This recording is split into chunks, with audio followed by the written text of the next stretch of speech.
Graça e paz, igreja. Tem gente feliz hoje? Glória ao Senhor Jesus, porque Ele é bom, sua bondade, sua misericórdia dura para sempre. Aleluia. Que você já possa deixar sua Bíblia aí prontinha em 1 Reis. Nós vamos ler uma parte do capítulo 19.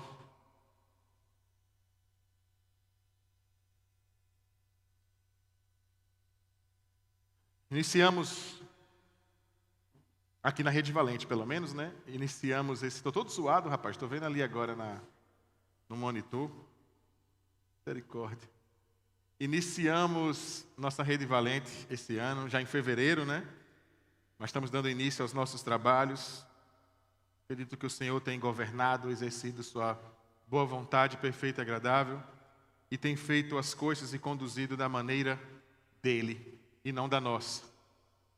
E acredito que serão tempos e dias que o Senhor continuará nos instruindo, continuará nos instruindo para que tenhamos cada vez mais uma melhor compreensão da Tua Palavra, uma melhor compreensão do chamado dEle, uma melhor compreensão da nossa vida em Cristo, para que a gente se apaixone mais, se entregue mais aos propósitos, aos desígnios do Senhor, aquilo para o qual Ele nos convocou.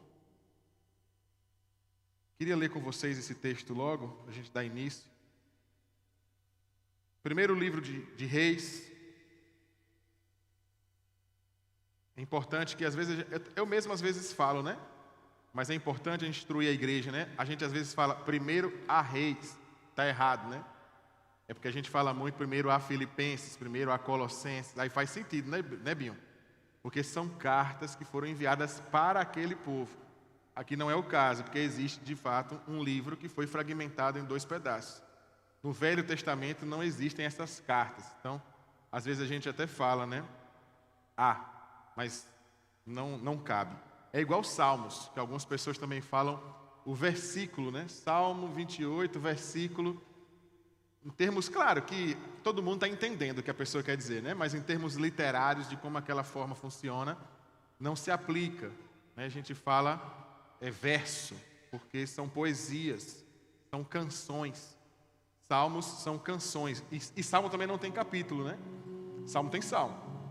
Salmo 110, verso 3. Né? É assim que funciona o processo todo. Então, após esse período rápido de instrução, 1 Reis, capítulo 19, dos versículos 1 ao 8. Queria que você prestasse atenção nesse texto. Antes de iniciar o texto, eu só queria narrar um episódio que acontece antes. Acho que todos aqui já ouviram falar pelo menos uma vez em um profeta na Bíblia chamado Elias. Elias Júnior era um personagem da Bíblia, muito importante. E ele era um cara que aos nossos olhos de hoje, ele não conhecia o significado da palavra intolerância religiosa. Porque ele não tinha freio nenhum para marcar os espaços em que ele chegava e glorificar o nome de Deus. E ele vivia dentro de um contexto que era um estado, porque Israel tinha se separado, né? E agora ele vivia no reino do norte, e este reino era extremamente idólatra. E existia uma idolatria que vinha dos próprios reis. Eles tinham o mesmo sangue dos hebreus, das outras tribos de Israel, mas praticamente todas as tribos se corromperam. Ficou só uma, que ficou no reino do sul, que é o reino de Judá. Por isso nós não chamamos mais hebreus. Nós nos referimos na mídia, na política, a gente vai ver sempre falando judeus, porque faz referência agora a essa tribo, porque as outras se perderam em miscigenações e influências também de outras crenças, porque se permitiram assim viver para agradar também os outros reinos, e foi se perdendo ao longo do tempo. Em um episódio específico, existia uma entidade chamada Baal, que era adorada por aquele povo, e ela tinha os seus profetas. E Elias estava em um contexto em que se sente desafiado, ele devolve esse desafio para os profetas de Baal. E ali vai rolar uma gincana, né? Uma disputa, um jogo, né? Para ver quem falava ouvia, né, a voz do Deus verdadeiro. Os profetas de Baal então erguem um altar e começam a cantar, dançar, proferir palavras de ordem, palavras espirituais, na tentativa de fazer fogo descer do céu. E eles faziam muito, se esforçavam bastante por muito tempo. Durante esse espaço de tempo, enquanto os profetas de Baal se esforçavam para fazer aquele fogo descer, Elias, não é que ele falava alguma coisa, Elias zombava daquela situação. Porque ele estava tão empoderado das certezas de quem era o seu Deus, em que ele começava a dizer: como pode? Você acha que fogo vai cair do céu? Aquilo que é feito de madeira não pode ouvir. Continua, pode gritar, continua, se esforce bastante, porque nada vai acontecer. Nada que é feito de gesso, de ouro, pode interferir em algo na realidade. Ele continua, ele falava e se inflamou aquelas pessoas. Quando chegou a vez dele, ele mandou fazer um outro altar.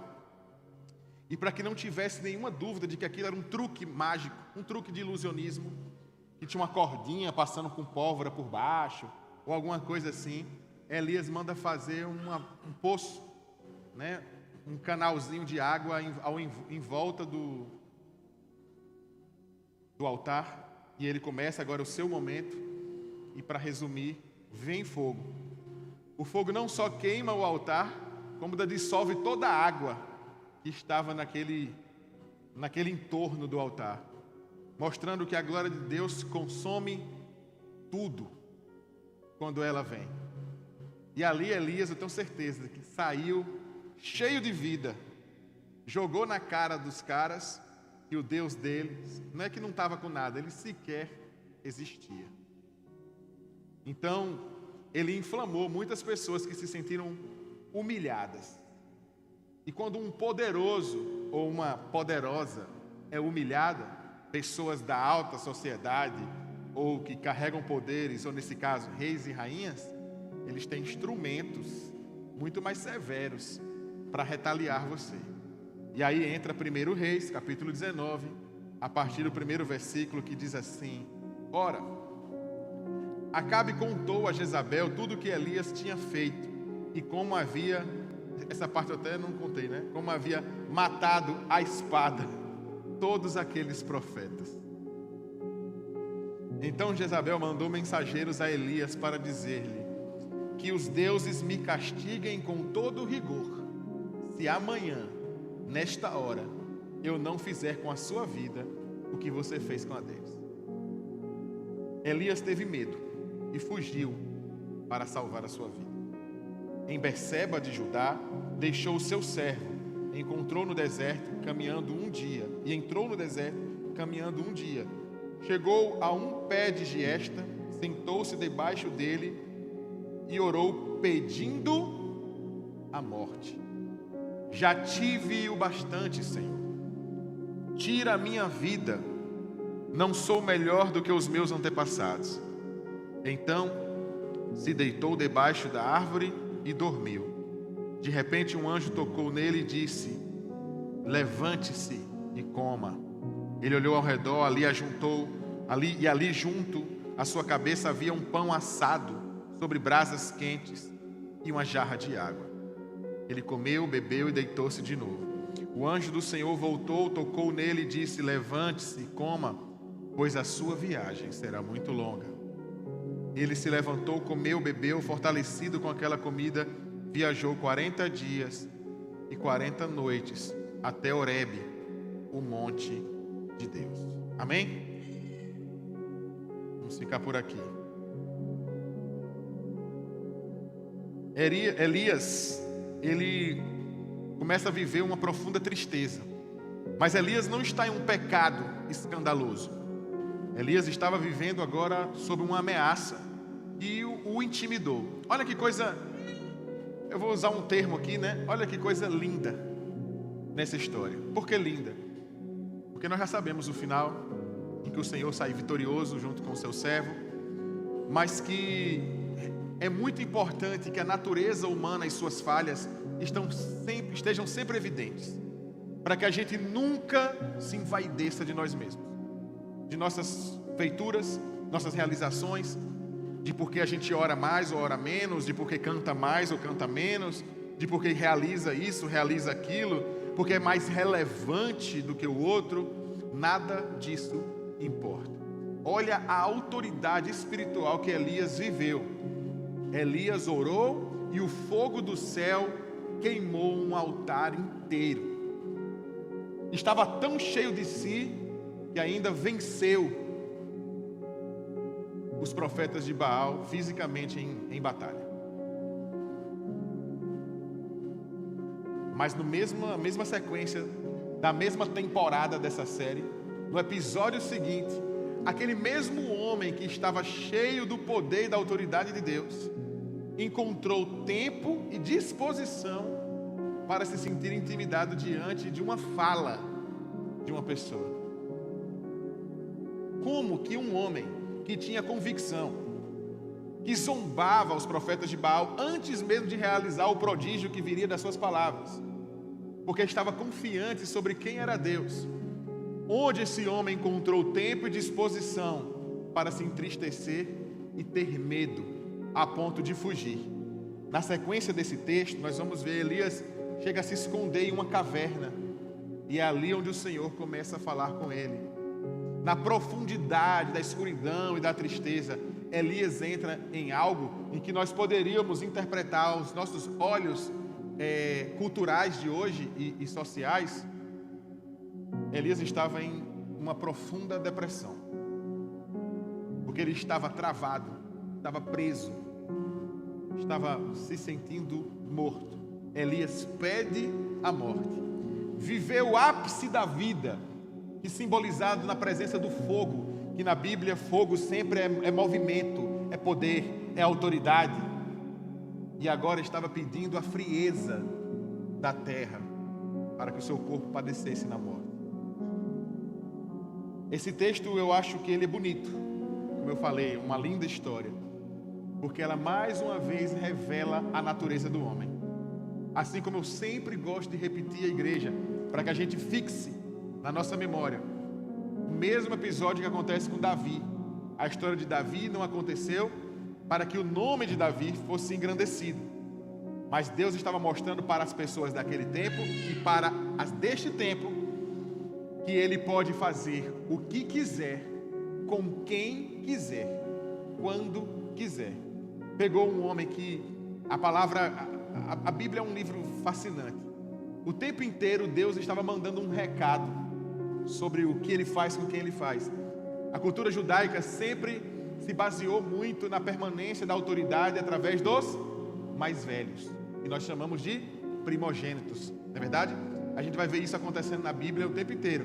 Isso era tão relevante que até a venda da primogenitura por um prato de lentilhas, como nós vamos ver, ela acontece na realidade, porque poderia Deus entender que aquilo foi inválido, mas Jacó realmente começa e permanece como o primogênito, por algo que Esaú entregou, ele não quis mais. Então isso era muito sério. Só que a palavra é incrível, porque nós vamos ver muitas vezes aquele que não era o primogênito realizando coisas grandiosas. Tem um mesmo que era o mais novo, zombado, desprezado pelos seus irmãos, e a autoridade veio sobre ele. Foi jogado pelos seus irmãos num poço, e dali ele sai governador, que foi José. Nós vamos ver Davi, que não era o primogênito. Fico todo arrepiado quando eu lembro dessas coisas. Davi não era o primogênito. Davi foi desprezado pelos seus próprios irmãos, mais do que isso, pelo seu próprio pai. Quando Samuel chega para ungir e procura quem era o rei, e o próprio pai diz assim, eu tenho um filho aqui que é assim, eu tenho um filho ali que é assado, e começa a estranhar. Quando pergunta mais um, ele nem lembra mais de dizer. E Samuel sabe que tem mais um sim. Aquele que a sociedade não enxerga valor, aquele que todos não entendem qual é o seu propósito. Esse aqui pode ser tudo, menos um líder, porque ele não é o primogênito. Ele não é o que está debaixo do que a nossa cultura compreende que é válido para exercer funções de voz ativa sobre as outras pessoas. Aí Deus faz o quê? Pega esse menino, que era o mais novo, o que não era lembrado nem pela sua casa, que não conseguia vestir as armaduras, porque eram pesadas demais, não conseguia empunhar uma espada, não conseguia fazer absolutamente nada. Isso é sobre Davi desde quando? Isso é sobre Deus. E ele pega isso e bota esse na frente de batalha. Não usa as ferramentas de guerra que os exércitos treinavam o tempo inteiro. Não precisou de técnicas de batalha. Pegou ferramentas que ele usava para proteger as suas ovelhas no pastoreio. Pegou a sua funda. Do mesmo jeito que ele defendia as suas ovelhas contra ursos e leões, ele defendeu o seu povo contra um gigante que cai prostrado diante dele. Não é de costas, é de frente, porque ele não estava se ajoelhando para Davi, era um gigante se ajoelhando diante de Deus. O tempo inteiro a palavra vai mostrar a fragilidade dos homens e como a fragilidade dos homens glorificam ao nosso Deus. Seja nas nossas doenças, nas nossas enfermidades. O apóstolo Paulo vai falar que tinha um espinho na carne, e nós não sabemos que espinho na carne era esse, já conversamos sobre isso em outros momentos. Mas ele falava também que esse espinho era carregado, tem um termo que ele usa, eu até esqueci agora, que esse é um termo que hoje traduzido, porque a língua não muda, mas a forma de investigar e de aprender vai evoluindo, os estudiosos vão melhorando, e se compreende que era o mesmo termo que era usado na época para a epilepsia, por exemplo. A gente não sabe de fato se era isso, mas a gente sabe que a epilepsia, ao longo da humanidade, sempre foi uma enfermidade que trazia vergonha, porque a pessoa se descontrolava. A pessoa, agora mesmo recente, saiu uma notícia, né? Esqueci o nome agora do ator, participando do Big Brother, teve uma convulsão, chamaram de convulsão, mas não foi uma convulsão. Vários médicos que analisaram os vídeos disseram que aquilo foi um ataque epilético que ele teve. Inclusive uma cena muito triste, as pessoas, para não perder a prova, não descem para ajudá-lo. Um negócio medonho, assim, medonho. Mas enfim, trazia muita vergonha. O apóstolo Paulo, que foi um homem que Deus usou ele de uma maneira assim, absurda na palavra. No meu entendimento, na minha reflexão, no Novo Testamento, depois do próprio Cristo, Paulo é a figura que faz a coisa acontecer, meu irmão. Deus usa, não é Deus que faz acontecer, mas ele usou Paulo para isso. Foi lá na Grécia, pegou um altar, o Deus desconhecido, utilizou da cultura grega, com elementos gregos, com a palavra de uma cultura que é vista como pagã, e incorporou ela, ressignificou ela dentro da estrutura. Metanoia é uma palavra que a gente usa para arrependimento, já existe essa palavra na filosofia. Era usada para mudança de consciência, a filosofia promove metanoia. Ágape não é amor de Deus, como a gente interpreta, era um amor que já existia para adoração aos deuses pagãos. Mas ele incorporou isso dentro de uma lógica, e ele promoveu aquilo que Cristo faz nas nossas vidas. Ele ressignificou, ele pegou aquilo que já existia e construiu agora um novo significado para aquilo que já estava levantado, já estava de pé. Ele agora deu uma nova narrativa para a história. Ele fez isso com Paulo, ele fez isso com Davi, ele fez isso com José, ele faz isso também com Elias. Aqui não é sobre Elias essa história, sobre você. Às vezes a gente sai de um culto maravilhado com tudo que Deus fez na vida da gente ali, porque às vezes nós somos pouco espirituais, às vezes a gente é muito sentimental, e aí a gente acha que o poder de Deus está avaliado pelo que eu senti no culto. Olha que culto incrível, que culto maravilhoso. Por quê? Porque todo mundo cantou junto, esperneou junto, orou junto, cantou, gritou, deu palavras de ordem, deu glória a Deus, aleluia, que é muito legal, porque a gente como igreja, comunhão, é bom ver essas coisas acontecendo. Mas não é isso que define o que Deus está fazendo. Porque Deus opera nas nossas vidas muitas das vezes de uma forma que ninguém está vendo, é em silêncio. E às vezes a gente sai todo cheio. Aí quando chega, bota o pé ali na porta, vem uma mensagem de algo relacionado à sua família, a seu trabalho, ou a uma expectativa que você tinha de alguma coisa que é quebrada, e parece que tudo vai ao chão. Toda aquela glória, aquela unção, aquela oração, você orou pela pessoa enferma, você orou pela pessoa que não consegue engravidar, você estava, e aí você sai do culto e vem um choque de realidade. Você é gente. Mas é aqui, é nesse momento que a gente entende que a glória de Deus ganha terreno. É porque eu sou lembrado para mim mesmo que eu não sou poderoso em mim mesmo, que eu não sou grandioso, glorioso, que eu não executo milagres, Júnior, que eu não transformo a vida de ninguém, mas que Deus faz isso. E é quando eu percebo o meu tamanho, é quando a glória de Deus começa de fato a ganhar espaço na nossa história e na nossa vida. É quando eu entendo o quão pequeno eu sou. E eu sei que tem gente que narra isso nos púlpitos diferente, mas a palavra aponta este caminho que a gente está conversando hoje. E é aqui que nós somos lembrados do nosso lugar. Em meio a toda essa fragilidade que Elias vive, mas foi o mesmo Elias que fez o fogo cair do céu. A gente sabe, foi Deus, foi através dele. O mesmo, a mesma pessoa. São duas pessoas diferentes? Não. Mas é a mesma pessoa. A mesma pessoa. Gente, carne, sentimento governando, expectativas governando. Nesse caso, medos. Talvez se fosse uma qualquer que tivesse ameaçado ele, talvez ele nem tivesse ferido. Mas veio de uma das pessoas mais poderosas que ele conhecia e que ele sabia que estava emocionalmente afetada pelo que tinha acontecido aqui. Ele sabia que essa ameaça não era só uma ameaça, era uma sentença de morte que veio para ele. Ele precisou fugir, ele foge com seu servo, inclusive, ele não foge sozinho, mas chega um momento que ele prefere até caminhar sozinho e encosta sua cabeça embaixo de uma árvore. Tem uma coisa que sempre me chama a atenção nesse texto.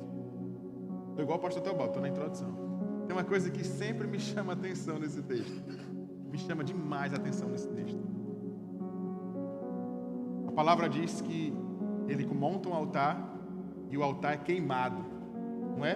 Fogo. E que tinha água, e a água é consumida. Esses mesmos dois elementos, água e fogo, que foram utilizados no momento de glória, Deus manda de novo. Eles passam a fazer parte dos processos de novo, porque quando Elias acorda, não é um pão, se vocês pararem para perceber, é um pão, há um termo que às vezes não aparece em outros momentos, mas aqui faz questão de aparecer no texto, é um pão assado, um pão que foi queimado no fogo e água. Sempre fica algo muito marcado aqui na história. No dia ruim, no dia mau, no dia também de poder, no dia de alegria, o Senhor continua presente. Querido, no dia da sua lágrima, no dia da sua tristeza, no dia da sua decepção, o Senhor também está lá. Nós não podemos tratar a nossa relação com Deus como algo em que o Senhor se afasta ou se aproxima. Se afasta ou se aproxima. Deus não é homem para agir assim.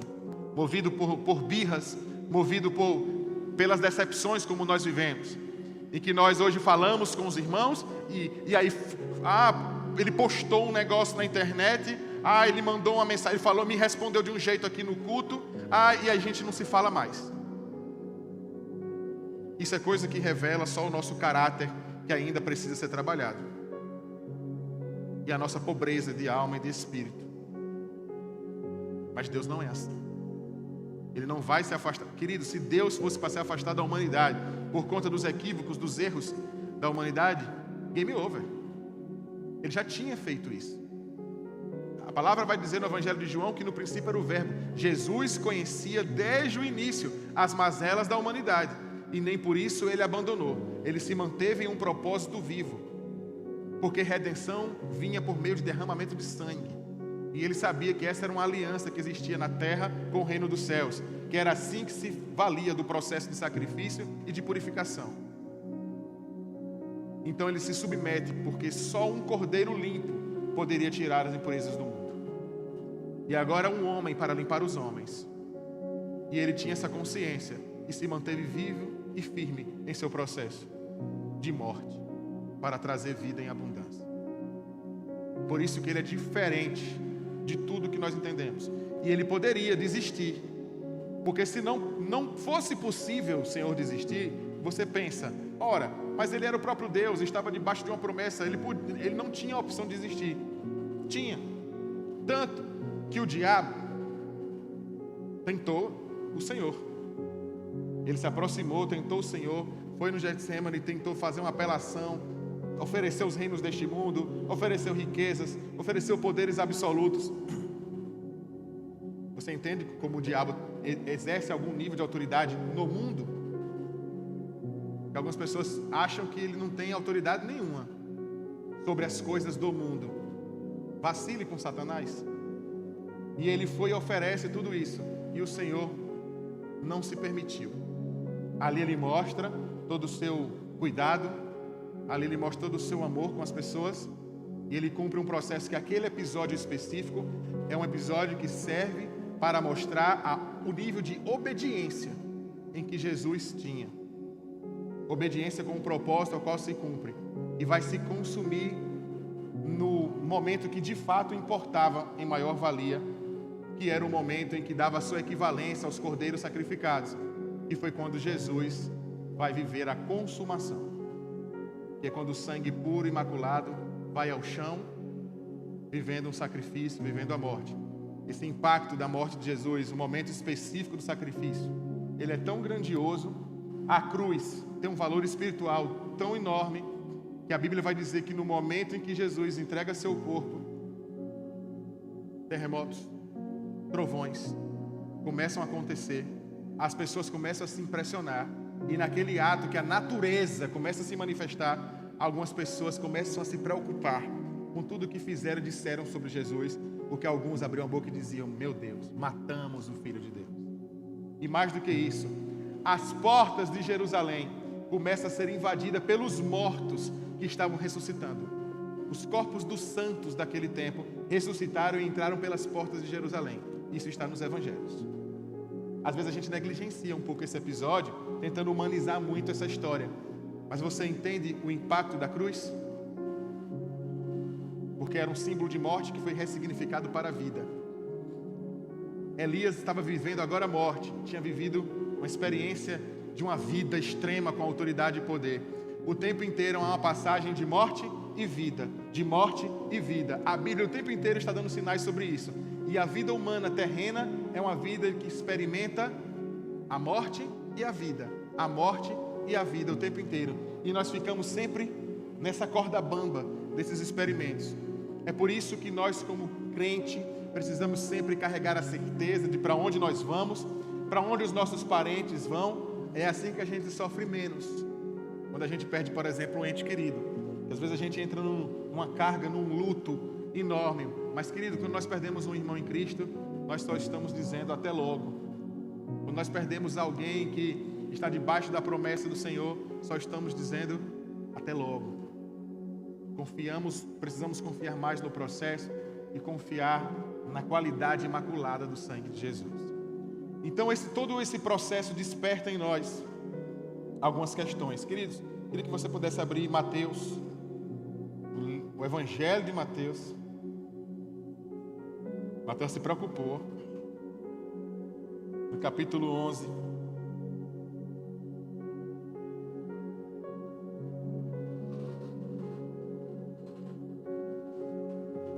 Versículo 28. Venham a mim todos os que estão cansados e sobrecarregados, eu lhes darei descanso. Tomem sobre vocês o meu jugo, aprendam de mim, pois sou manso e humilde de coração, e vocês encontrarão descanso para suas almas, pois o meu jugo é suave e o meu fardo é leve. O céu não se escandaliza com o cansaço humano. O céu não se escandaliza com as limitações humanas. Quem se escandaliza quando descobre que gente é gente, é gente. Quando a gente descobre que um pastor sofre, que um pastor apanha, que aquela irmã, mas não é irmã da oração, e a irmã da oração está sofrendo. Quem faz esse escândalo é gente. É a gente que escandaliza com isso. Mas a palavra sempre aponta para a necessidade de nos mantermos firmes em Cristo. E o tempo inteiro a palavra revela que o cansaço existe, que a decepção existe, mas se mantenha firme no Senhor. Jesus não está nesse texto, venham os que estão cansados e sobrecarregados. Jesus não está nesse texto convidando os vencedores, João. Jesus não está convidando aqueles que já estão bem. Jesus está convidando os falidos, os cansados, os desesperados, os que estão se sentindo vazios, os que estão se sentindo à beira da morte. Isso aqui é uma verdade? Isso se aplica a todos nós. Todos nós estamos à beira da morte, porque essa é a natureza da nossa vida sem Cristo. Então Jesus está convidando a todos, mas está usando esses termos porque Ele está denunciando algo. É preciso que você perceba que está nessa condição. É preciso que você saiba que está nessa condição. Existia um grande pregador. Ele era tão grande que ele era chamado príncipe dos pregadores. E ele era tão gigantesco que eu esqueci até o nome dele. O príncipe dos pregadores. Esqueci. Calvinista, por sinal. Ele dizia que ele era o pior dos pecadores. Porque ele só pode responder por ele, conhecer por ele, saber dele. E ele tinha certeza que se ele era ruim, então ele era o pior deles. Essa é uma natureza que revela a qualidade de um crente. Não é falar isso da boca para fora, mas exercitar essa certeza.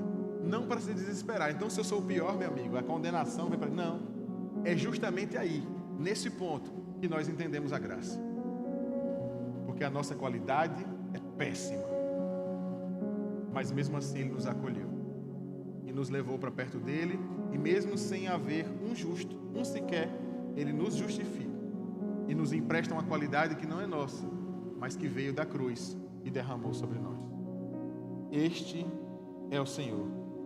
A graça começa em nossas vidas quando as nossas forças humanas terminam. Quando sabemos que as forças humanas não têm mais nenhuma relevância, é ali que a graça começa a agir.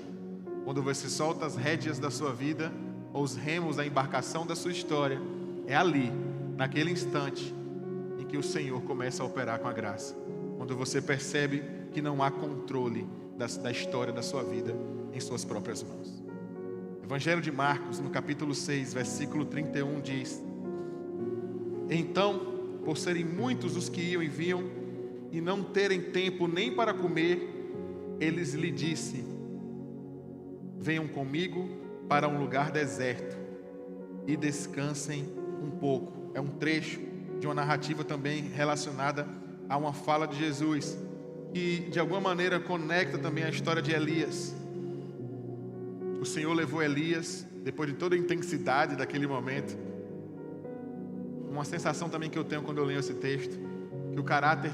Elias viveu uma demanda de glória, poder e autoridade tão grande, que a bolinha de Elias precisava baixar um pouquinho também. Então ele precisava viver também o sentimento da sua própria humanidade, para que ele não se vangloriasse disso. Nós vamos ver esse tipo de coisa acontecendo em vários momentos na palavra. Tem outros personagens que vivem também momentos de ápice e depois momentos de baixa, porque isso, algo que eu falei lá no início, vai sempre dar evidência da natureza do homem, e que é muito importante, porque não deixa de ser também uma denúncia sobre nós mesmos. Mas aqui a gente entende que Deus pode ter conduzido Elias ao deserto, e levou Elias agora a um cuidado muito específico. Quando ele dorme, acorda, tem comida e pão, tem pão e água. Quando ele vai à caverna e ali também ele é acolhido pelo Espírito, ele estava sendo tratado, porque o cuidado de Deus, ele passa pela alma, mas ele também passa pelo corpo. Ele vem com cuidado para nós de uma forma integral. Elias não tinha mais o que fazer naquele momento. Elias apenas dormiu, porque chega uma hora na vida da gente que dormir é mais espiritual do que falar. Descansar, às vezes, é a atitude mais espiritual que nós podemos ter. A gente, às vezes, acha que é uma máquina espiritual, né? Que tudo é guerra. Vamos guerrear, irmão. Vamos guerrear, vamos guerrear. Vamos aqui, vamos guerrear. Nem sempre isso se aplica. Tem hora, querido, que é batalha. Mas tem hora que é descanso. E quando eu falo descanso, eu não estou falando de baixar a guarda. Eu estou falando de perceber as suas fragilidades e viver a plenitude da dependência em Deus. Se desarme, descruza seus braços físicos e espirituais. Se desarme para o que vem do púlpito, para o que vem da voz do Senhor, para o que vem da palavra, para o que vem daquilo que é verdadeiro. Se desarme, independente de quem esteja dizendo. Às vezes a gente se trava muito, dependendo de quem está falando, de quem está cantando, de quem está fazendo o quê. Se desarme. Não é sobre pessoas, é sobre a sua relação com o Senhor. Deus não exige de nós o que Ele mesmo sabe que nós não temos forças para carregar. Os fardos que carregamos são os fardos possíveis, porque aquele que é impossível Ele já carregou na cruz. Ele já levou em nosso lugar. No Evangelho de João, no capítulo 6, versículo 35, então Jesus declarou, uma das suas declarações mais bonitas: eu sou o pão da vida. Aquele que vem a mim nunca terá fome. Aquele que crê em mim nunca terá sede. O Senhor faz essa afirmação porque mais uma vez dá evidência à nossa dependência nele. Está dizendo que as coisas deste mundo, pão e água, não resolvem tudo. Nós queremos trabalhar. Vamos trabalhar, tem que botar pão na mesa. Tem que botar pão na mesa, vamos trabalhar, tem que sustentar a casa, tem que fazer. Ajuda, mas não resolve tudo. Quando a palavra está dizendo, nem só de pão viverá o homem, mas de toda palavra que sai da boca de Deus, o Senhor está dizendo isso. Nem tudo aquilo que é produzido pelas suas mãos, ou pelas mãos dos outros, mas pelas mãos de homens, nem tudo isso é o que de fato vai te manter de pé. Porque há uma parte física, mas também há uma parte espiritual. E essa água, esse pão, essa fome e essa sede só é saciada por meio da nossa relação com o Senhor. E é quando vem a descoberta da nossa dependência. Porque o Senhor, queridos, Ele não prometeu luxo. Deus não prometeu luxo. Prometeu sustento. A garantia da sua permanência. Não da sua extravagância, mas da sua existência. Porque a permanência da sua existência é o suficiente para glorificar o nome do Senhor. Agora, o que você faz dela é o que vai, de fato, diferenciar tudo na sua existência, na sua história. Aqui entendemos, então, que o pão não é apenas a provisão do Senhor, mas Ele também é a presença. Quando Ele mesmo se coloca como o pão da vida. Ou seja, aquele que nós nos sustentamos todos os dias. Pão aparece na palavra como o alimento que nós nos alimentamos diariamente, todos os dias. Então, quando Jesus diz, eu sou o pão da vida, Ele está dizendo, se alimente de mim, todo o tempo, em todo instante, todos os dias. A graça do Senhor não traz, então, essa extravagância. Ela traz suficiência. Eu queria agora que você pudesse abrir, agora sim, né? Segundo a Coríntios. Dois termos muito interessantes para essa semana, né? 2 e Coríntios, na mesma frase. Ia perder a oportunidade, é? Eu não estava aqui domingo, né? Então, estava na outra igreja, tive que fazer o mesmo comentário na outra igreja, né? Eu tenho que fazer. 2 Coríntios 12. Estava lá no Pastor Mário, não perdi a oportunidade. A igreja quase toda de flamenguistas. Quando eu cheguei lá, foi um evento que teve lá no Codefas. Quando eu cheguei lá, estava o Pastor Mário bem assim, ó. Aí eu sentei na mesa já todo, igual a Elias, ó. O problema é depois vinha o deserto, né? Aí eu sentei e que foi que tá triste? Ele, você é gozador, né? Ele olha ali, ó, é a equipe da recepção quase toda assim, ó. Todo mundo triste, né? Acontece, assim mesmo. 2 Coríntios, capítulo 12, versículo 9. Mas ele me disse, a minha graça é o quê? Suficiente para você. Ou a minha graça basta. Pois o meu poder se aperfeiçoa.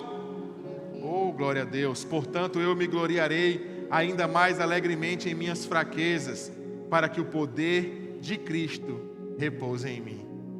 Você entende a profundidade disso? Mais uma vez, de novo, ó. Arrepiado, ó. Paulo está dando evidência a isso. É na minha humanidade que a glória de Deus ganha evidência. não é quando eu me mostro mais santo, não.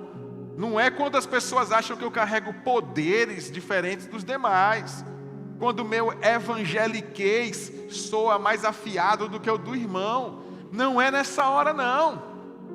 É quando mesmo nas fraquezas, a glória de Deus se mostra permanente na minha vida. É quando mesmo nas durezas da vida e nos momentos em que eu poderia estar atolado em desesperança, mesmo assim eu olho para o alto e digo: glória seja ao Senhor. É essa vida, é esse sujeito, é esse crente que o Senhor deseja. E quando nós falamos crente, nós falamos aquele que crê. Mas querido, quem crê, vive assim. Porque senão estávamos como Jó. Antes eu só te conhecia de ouvir falar. E às vezes estamos na igreja, vivendo só o de ouvir falar. Mas ainda esses olhos não puderam ver. Mas aí quando a gente entende a profundidade e de que parte do segredo dessa relação está em se desarmar, é que os nossos olhos começam a ver o Senhor. Quando a gente percebe que não é sobre nós. Como muitos gostam de dizer, né? Vira meme na internet. Não é sobre nós, é sobre Deus. E é uma verdade. Nunca foi sobre nós, mas sempre foi sobre o Senhor. Aleluia. Deus, então, Ele não remove as dificuldades da nossa história.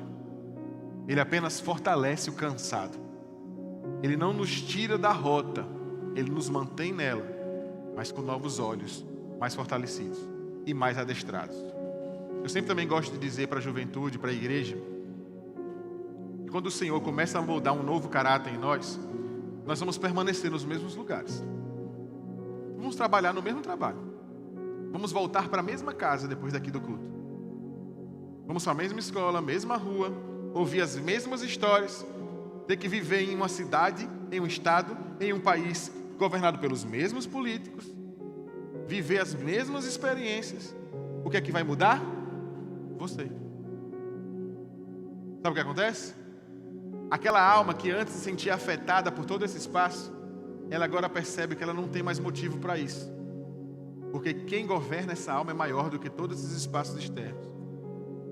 É por isso que quando você olha para a sua família e você olha para não sei qual é a sua experiência, mas para um pai que às vezes você teve uma péssima relação, ele abandonou e tudo mais, e você agora tinha um sentimento de desprezo, aí você começa a viver as coisas do Senhor e em um determinado momento você começa a valorizar mais essa experiência.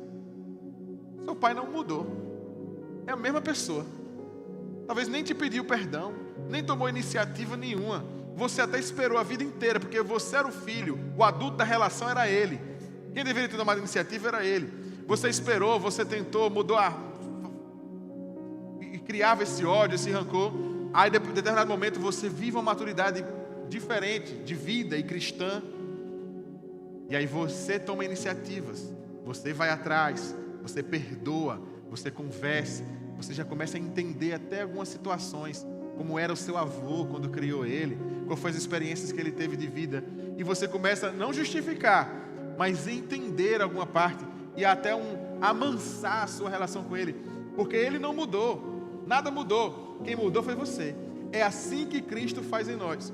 Talvez ele não mude os espaços lá de fora. Mas ele não precisa. Ele só precisa mudar você. Os caminhos serão os mesmos. Tortuosos, difíceis, cheios de batalhas, de guerras. Mas o caráter cristão, o caráter que o Senhor fortalece em nós, em nossa existência, é o que vai mudar os nossos instrumentos de batalha. Antes eu estava só, de corpo nu. Agora eu estou fortalecido, com muitos instrumentos para ir à guerra. Porque o Senhor me adestrou e me fortaleceu para este mundo. Estamos cansados, sobrecarregados, mas o Senhor continua com seu povo. Aleluia. Queria que você ficasse de pé.